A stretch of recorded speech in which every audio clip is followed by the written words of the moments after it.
CrewAI just came out with their biggest update yet, and that's allowing MCP servers to be tied directly to a CrewAI agent. And I'm going to show you how to easily connect MCP servers that already exist to your agent, and then we'll create our own MCP server for image creation. When we run the Crew, you'll see all of the available tools from the MCP server that the agent can use and run your tasks with. All the code for this will be in my GitHub in the description below. Let's go ahead and get started now. Well, the first thing you do is they have a new section in their documentation on how to set this up, but we need to install the CrewAI tools with MCP to allow this to happen. So we're going to go ahead and copy this pip install CrewAI tools. I have a link in the description. We're going to paste that into your terminal of your project, and then you'll just enter and install everything that you need for this. Okay, then let's go ahead and go through the code. So here what I have is, what you can also do is you can just go ahead and copy this basic local standard input output based MCP server, which means it's all going to be based on your local machine. Now, briefly, I just want to mention my community because I've been helping other members teach them and create their AI services so that they can sell and make money from. In the link in the description, you can set up a call so that I can understand what your goals are, what you're trying to achieve, where your issues are, and see how I can help you. We have this standard input output server parameters. Okay, this is coming from the MCP library. So what we do is you add a command here and some arguments, and then you can also inject environment variables into the server. Okay, so what is this? Well, we'll get back to this specifically, but the command and arguments, args, short for arguments, if you've used MCP servers, then you already know what this is. It just might look a little different. So if we go to an example server, the file system MCP server, if you go to mmodelcontextpro.io, you can go look at their example servers right here. They have Postgres, SQLite, Google Drive, Git, all these others. Now, if we scroll down, we choose file system, we scroll down here a little bit, it lists all of the tools available. There's read multiple files, write file, edit, create directory, etc. So there's about 11 here in total. Then what you would typically do, for instance, with Claude Desktop, you would come in here, you would copy this, and then you would paste that into a configuration file for Claude Desktop. You would do the same thing for Cursor, same thing for Windsurf, same thing for Klein. All of them would be the same. You just copy this in here. But what you can't just exactly copy this into a CrewAI agent or into the Python file because it's not the same, but it kind of is. You see here, we have a command and args. I already have the file system in my Crew, but if I didn't yet, I know this would be the file system. What I need to do is have the command npx, and then I need this list of arguments. Well, if we come back here to the file system, guess what? In the parameters, standard input output server parameters, I have a command npx arguments, and these are all the arguments that I just got from mcp.io file system. So now I can use this. It just looks a little different. Then if we go back to CrewAI's example, you see there's a with MCP server adapter server params, which is the name of the mock server that they have created as tools. This tools, you see there's an agent here. This is just tools like you would normally have given to an agent. Now, you might say, what does this with mean? This just means it handles the starting and stopping of the server, so you don't have to handle that. You can manually if you want to, but I would just do it this way so you don't have to worry about that. Okay, but even with this, now this agent has all the tools for their mock server, which may have whatever function decided. I think it might be to do with like math calculations, whatever that is. It doesn't matter. They just have some server that are giving the tools from inside of their agent. So this in the code, whenever you get this, you'll see I have a with MCP server adapter. I pass in the server params up here. This is the params for the file system that we've gotten from MCP. And then in here, we're giving it to the agent. So I have an agent and a task. Well, I have a couple tasks, but for this purpose, I have an agent and a task. But the tools right here, I'm passing in to the agent. And now the agent has all 11 of those file system tools. Now, the problem is if you were to look at a lot of examples, they just give you, oh, this is how you run a single server. And I kind of had to figure out, it really didn't take me long. I luckily kind of got on my first try because I figured how it might work. But with these examples, they only show you how to run one server. But what if we want multiple? The problem is, if you have a single server parameters, if I were to highlight over this, it only takes one command and a list of arguments. Okay, and again, these are run on your computer, so it'll run npx-y, this file system, and then I'm allowing it the downloads folder to look at. So it'll only run this. So how do we have multiple different servers? We don't want a single server to have everything. We want a single server to serve the purpose, whether it's for file system, whether it's for Notion, or to deal with your Google Drive. We only want to do that, and then we'll have another file system for everything else.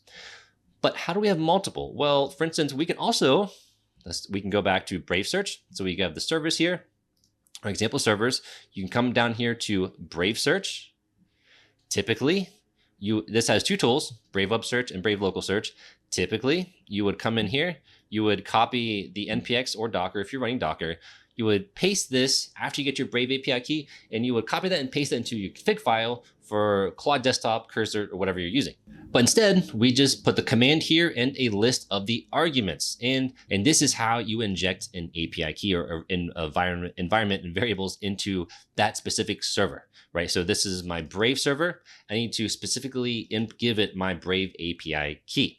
But we're just taking the configuration and just adding it in here under this specific class right here. So now I have multiple servers, but with the example here with MCP server adapter, it looks like I can only have one argument. However, that's not true.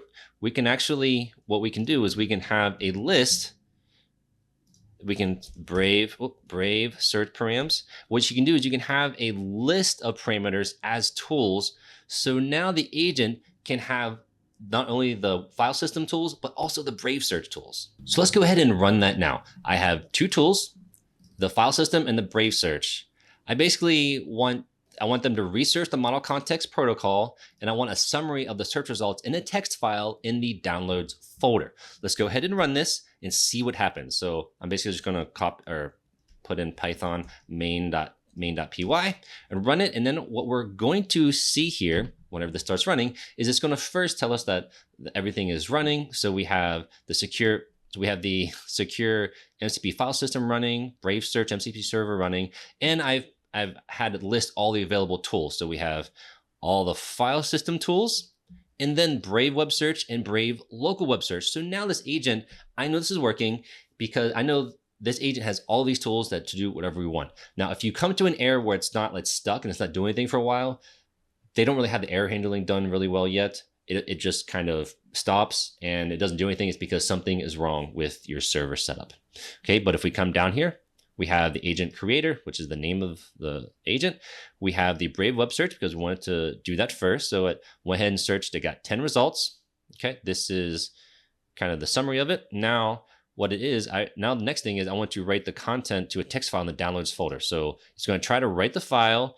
It's going to try to find the path, although that path doesn't exist. So you got access denied because that path doesn't explicitly exist. So then there's a list allowed directories. So the list of allowed directories is my user's Tyler Reed downloads folder. So now it knows that this is a downloads folder that it can go to. So what it should be doing, if we come down here, is it should run the tool from this summary. Yeah, now it's going to try to write the file. Again, it's not doing it properly. Well, it actually took it a few times, but finally it got the correct path, user Tyler Reed downloads, and then it created this file and then put a summary of all of the description inside of that file. So you see that we did the Brave search. We tried to write file, it listed. Then it tried to write the file again. It tried to create a directory, but then finally it got the correct downloads folder and it saved it. Okay, so if I were to open up my Finder and go to my downloads folder, I'm in my downloads folder right here. If I open this up, we can see this is basically a description of everything that we had searched for. But I gave it access to a specific folder in my file system, and it was able to successfully get the summary from the Brave Web Search, and then put everything into create the file, put everything into that my downloads folder. Now the next thing is, what if you want to create your own server because you can't find one or you don't trust all the servers out there? Which, by the way, you shouldn't just openly trust any server out there, but you want to create your own because there's not one that exists for your need yet. So instead, what you're gonna do is you're gonna create our own server. So I created a servers folder. Then I created an image server Python file. How do you initialize it? Well, you're going to initialize a fast MCP server just like this. You're going to say MCP equals fast MCP. You give it a name.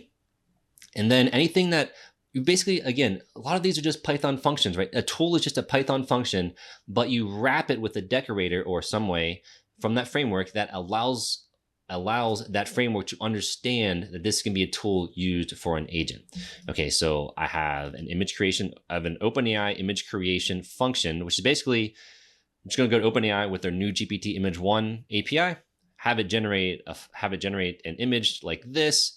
We're going to explicitly save it to an output directory. We're going to return a URL and if it was successful or not. But the only way for MCP to understand that this is a tool that it can use is at the wrap it in @mcp.tool decorator. Now you give it a name and a description that always helps out with the AI models to understand what it's supposed to do. And then then you say mcp.run, and this time it's going to be standard input output because we're doing it locally. Okay, so now the server will be running on startup. It's going to look for the server and we'll have access to 3 servers now. Back in our main Python file where we have our other 2 servers, where we basically got all the JSON that we needed in mcp.io's website, where we got the command and the arguments.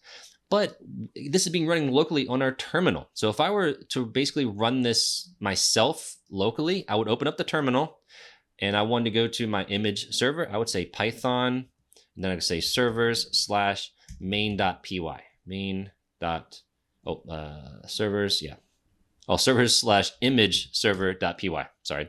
And then now it's saying it's running the MCP server for image creation. Okay, but I don't have to run it myself. So that's whenever you stop that and you let the commands do that for you. So instead, I have Python 3 as the command and the arguments is just what I wrote down, servers/image server.py, just like this, right? This is the command. Now, I know I'm saying Python, but you could use Python 3 or Python, whatever you have on your computer. So you have the command and then the arguments for that command, which again, this is just being replicated up here. And then I'm injecting my OpenAI key and my OpenAI organization, which I have a video in the description below to show you exactly how to set that up. But that's it. And then instead of having this list, updating this list here, what I have, and I'm going to say all tools equals server, Brave, and image server parameters. So in here, I'll just say all tools. So now this agent has all of these tools. Okay, so now we have all the tools. I've also created another task, and if you didn't know, a single agent can have multiple tasks. It does not matter. Now let's go ahead and run this. So I'm going to say Python main.py. And now the first thing we should see is that not only is it all 3 of these running, but also we should see all of the available tools. So here we have all of our regular tools, plus the image creation OpenAI tool, which is exactly what we wanted to see. Now it's going to come in here, do the Brave search like it's done before. And then this time it's using the image creation OpenAI.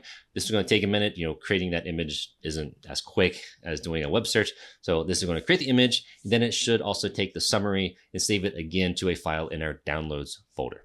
Okay, so it completed everything. We can see here, I believe this is a new one. This is the image that it created.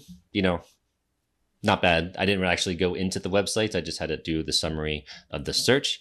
And then if we were to go open up our Finder, there's another Brave search summary. If we open this, then it just kind of has a simple summary of the text. And again, this now means that you can have any MCP server that you want inside of any number of agents now that we can connect them to CrewAI agents. Thank you for watching. If you have any comments, you need any clarification, I have everything in the description below. Otherwise, comment and tell me what you've done, what you plan on doing with these agents. I really want to know. So please let me know in the comments. Thank you for watching. And in the meantime, watch these videos. I'll see you soon.